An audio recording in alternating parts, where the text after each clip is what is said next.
So, what is your biggest weakness? Now, this is a really typical interview question that you're bound to get asked, so it's really worth making sure that you're well prepared for it.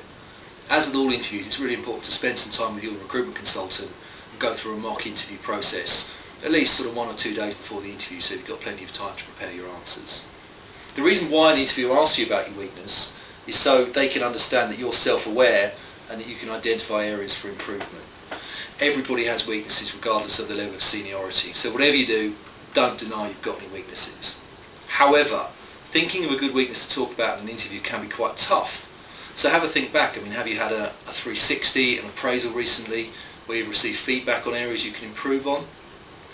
This might point you in the direction of some weaknesses you could use. However, you've got to be really careful about what you say. The key thing with describing weaknesses is they mustn't compromise the competencies that are required in the role that you're going for. So, for example, if the role that you're going for requires you to do a lot of different tasks, do not say to the interviewer that your weakness is that you can't prioritise. Generally, there are 2 types of weaknesses you could talk about. Firstly, weaknesses in terms of skills. Secondly, weaknesses in terms of behaviours. So, some examples of weaknesses in relation to your skills.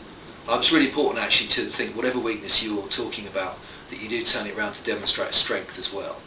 So, for example, you could say that although I've got a good level of conversational ability in a foreign language, such as French, Italian, German, I can't actually speak it to business level fluently.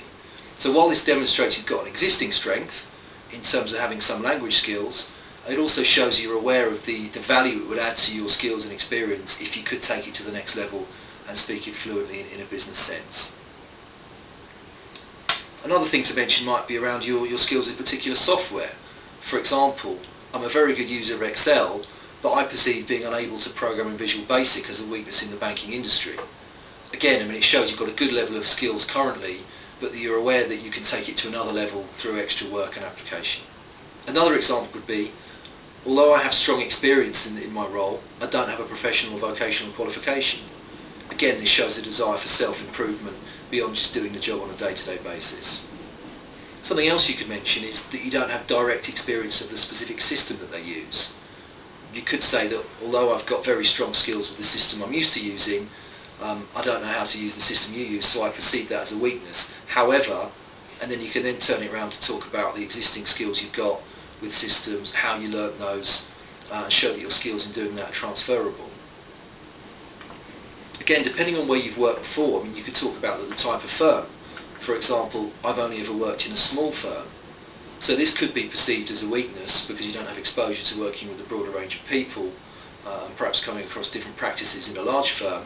However, you could turn that round to being a strength in terms of having a much wider exposure to tasks than perhaps you would have done it if you'd worked in a team in a much bigger firm. Again, another thing might be to mention that you've been in your current role for a long time. This could be perceived as a strength in terms of commitment, loyalty and experience. However, you could phrase it in a weakness in the sense that you haven't seen as many working practices and working styles as someone that has moved jobs more frequently. Other examples of weaknesses you could talk about are linked more to behaviours rather than skills. For example, if you've had a behavioural assessment in the past, such as an emotional intelligence test, and have scored highly in a particular trait, you'll know this is not really a strength or a weakness and can essentially be seen as being 2 sides of the same coin. You could say, I know I am perceived as lacking optimism.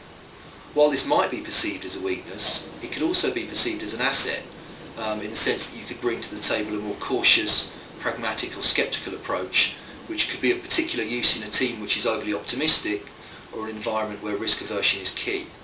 So finally, a couple of things to remember.